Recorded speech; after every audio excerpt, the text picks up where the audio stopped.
Hello students, welcome my YouTube channel. आज हम आपके लिए क्लास 12 आरोह भाग 2 से पार्ट 7 लेके आए हैं। इनके लेखक सूर्यकांत त्रिपाठी निराला है। चलिए वीडियो को स्टार्ट करते हैं। सूर्यकांत त्रिपाठी निराला जी का जन्म सन 1899 महिषादल, बंगाल में मेदिनीपुर जिले में उत्तर प्रदेश में हुआ था। इनका निधन सन 1961 इलाहाबाद में हुआ था। जो सूर्यकांत त्रिपाठी निराला जी की जो कविताएं हैं, बादल प्रसिद्ध कविता है। इनमें बादल को क्रांति का प्रतीक बताया गया है। अतः बादल राग का अर्थ है क्रांति का संगीत। आइए इसकी सप्रसंग व्याख्या देखते हैं। तितली है समीर सागर पर अस्थिर, सुख पर दुख की छाया, जग के द्रव्य हृदय पर निर्दय विलंब की प्लावित माया। यह तेरी रणनीतियों से भरी आकांक्षाओं से, धन भरी गर्जन से, सुप्त अंकुर उड़ में पृथ्वी के आशाओं से, नवजीवन की ऊंचा कर सिर ताक रहे हैं ए विलंब के बाद। इन पंक्तियों में कवि हमें क्या बताना चाहता है, पहले हम इसका प्रसंग देखते हैं। प्रसंग: प्रस्तुत पद हमारी पाठ्य पुस्तक आरोह भाग 2 से लिया गया है।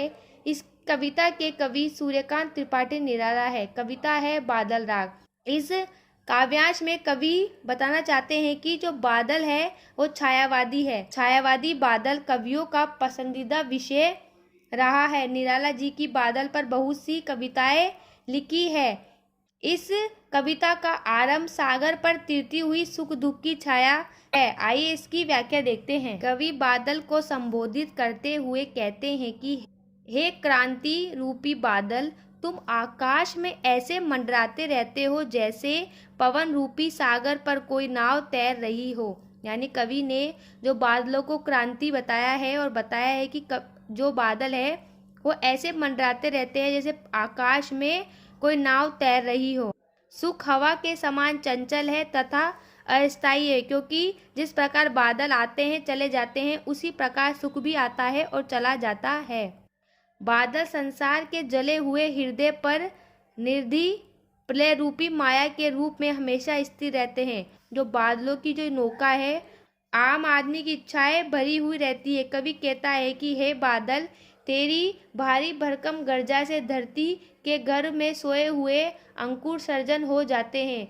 यानी कि जो धरती पर सो रहे हैं लोग, वो जग जाते हैं, अर्थात कमजोर व आलसी व्यक्ति भी संघर्ष के लिए तैयार हो जाते हैं। विनाश के बादल ये अंकुर नए जीवन की आशा में सिर उठाकर तुझे ताक रहे हैं। जो ये अर्थात शेषतियों के मन में भी अपने उद्धार की आशाएं फूट पड़ती है। फिर बार बार गर्जन वर्षण है मूसलाधार, हृदय थाम लेता संसार। सुन सुन घो व्रज हुकार, अश्निपात से शक्ति उन्नत शत शत वीर।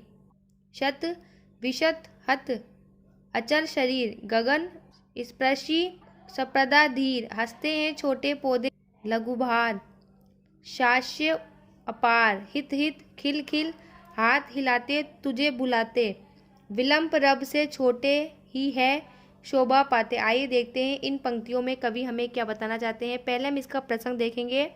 प्रसंग: प्रस्तुत पद हमारी पाठ्य पुस्तक आरोह भाग 2 से लिया गया है। कविता के कवि सूर्यकांत त्रिपाठी निराला जी है। कविता है बादल राग। इस काव्यांश में कवि बादलों से बरसने से उत्पन्न होने वाले वातावरण के बारे में बताते हैं और उनके प्रभावों से प्रकृति और समाज पर क्या प्रभाव पड़ता है उसके बारे में बताते हैं। चलिए इसकी व्याख्या देखते हैं। व्याख्या: कवि कहता है कि हे क्रांतिकारी बादल, तुम बार बार गर्जन करते हो, बार बार गरजते हो तथा मूसलाधार बारिश करते हो। तुम्हारी तेज भयंकर आवाज को सुनकर संसार अपना दिल थाम अर्थात डरने लगता है।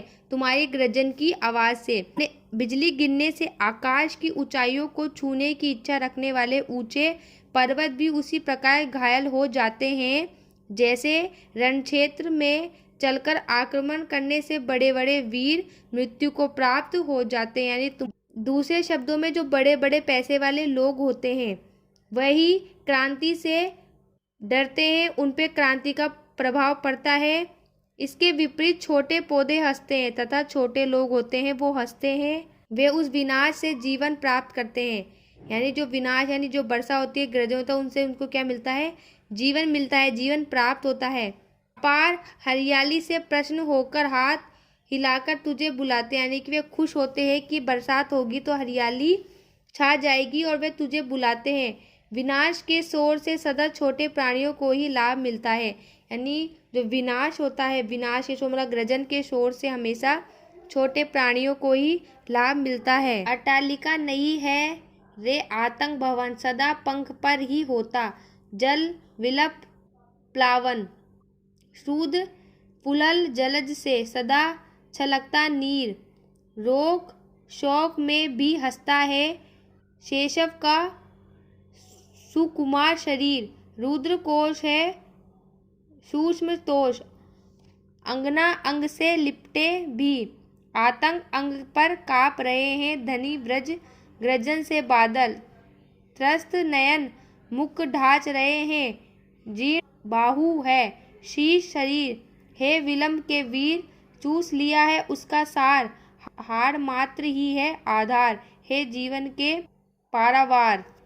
आइए देखते हैं इन पंक्तियों में कवि हमें क्या बताना चाहते हैं। पहले हम इसका प्रसंग देखेंगे। प्रस्तुत पद हमारी पाठ्य पुस्तक आरोह भाग 2 से लिया गया है। कविता के कवि सूर्यकांत त्रिपाठी निराला जी है। कविता है बादल राग। पद्यांश में कवि ने खुलकर धनी लोगों के बारे में बताया है, धनी लोगों पर जो चोट की है उसके बारे में बताया है और शोषित लोगों के प्रति सहानुभूति प्रकट की है। व्याख्या। कवि कहते हैं कि ऊंचे ऊंचे भवन में रहने वाले लोग डरते हैं क्रांति से तथा जल की विनाशशीलता से। जो जल की विनाशशीलता है वो हमेशा कीचड़ में ही होती है। वही बाढ़ और विनाश का दृश्य उपस्थित होता है, वही हमें बाढ़ और विनाश का दृश्य देखने को मिलता है कि हमेशा निम्न वर्ग के लोग ही क्रांति करते हैं। जो छोटे वर्ग के लोग होते हैं वो क्रांति करते हैं। समध्य लोग तो डरे ही रहते हैं, उन्हें तो डर रहता है। सुविधा भोगी वर्ग के लोग तो क्रांति से घबराकर आंसू बहाने लग जाते हैं। जिन लोगों को सुविधा की आदत पड़ जाती है वह लोग तो घबराकर आंसू बहाने लग जाते हैं, अर्थात वे हमेशा बाढ़ से डरे रहते हैं। आशय यह है कि अमीर के बच्चे कोमल समृद्धि में पले होते हैं, वे लोग क्या होते हैं, ऐशो आराम में रहते हैं, वे क्रांति की ज्वाला नहीं सह सकते, जबकि गरीब लोगों के बच्चे कोमल और डर में और कठिन समय जब आता है उसमें भी मुस्कुराते रहते हैं। पूंजीपति लोगों ने धन से पूर्ण अपने खजाने को अपने लिए सुरक्षित रख कर बंद कर दिया है। जो पैसे वाले लोग होते हैं उन्होंने अपने सुरक्षा के लिए, अपने सुरक्षित जीवन के लिए धन को इकट्ठा कर कर बंद कर कर रखा है और उन्होंने औरों को धन से वंचित कर दिया है। इतना धन होने पर भी वह खुश व संतोष नहीं होते हैं। उनके पास सब कुछ होता है फिर भी वे खुशी नहीं होती उनके पास, वे हमेशा डरे रहते हैं। उन्हें क्रांति का भय है। हे विनाशकारी बादल, तुम्हें जर्जर भुजाओं वाला दुर्लभहीन शरीर वाला किसान व्याकुल होकर बुला रहा है। कवि कहता है कि हे बादल, तुम्हें व्याकुल होकर किसान बुला रहा है। अपनी भुजाओं का सारा बल जिस स्मृति को उत्पन्न करने में गवा दिया, उसने अपना भुजाओं का सारा बल जिस स्मृति को उत्पन्न करने में गवा दिया है, उस स्मृति उसके शरीर का सारा रस ही मानो इस अमीर लोगों ने किसान का इतना शोषण किया है, इतना काम उनसे करवाया है कि उनकी बुरी दशा बन गई है। अब तो उस किसान के शरीर में मात्र हड्डियों का पंजर ही रह गया है, यानी किसान के शरीर में केवल अब क्या है, हड्डियों का पंजर। उसका रक्त महाशोषण अवस्था में चूस लिया, यानी कि उसका रक्त जितना भी खून था सब कुछ चूस गया हो। ऐसे अवस्था में ही जीवन दाता जल के सागर बादल, तुम ही बरसकर उस पर कृपा करो। तुम ही ऐसी क्रांति करो जिससे वह शोषण मुक्त हो सके। तुम ऐसी क्रांति करो जिससे वह शोषण मुक्त हो सके तथा सूखी हड्डियों में खून रत्न मांस आ सके, यानी उसके शरीर में खून रत्न और मांस आ सके। ये जो विशेष है आप सभी पंक्तियों में लिख सकते हैं और कुछ विशेष अपने आप भी लिख सकते हैं। बादल को क्रांतिकारी योद्धा के रूप में प्रस्तुत किया गया है। लहू लहू शब्दों के कारण कविता में अद्भुत प्रवाह का संचार हो रहा है। Thank you watching my video.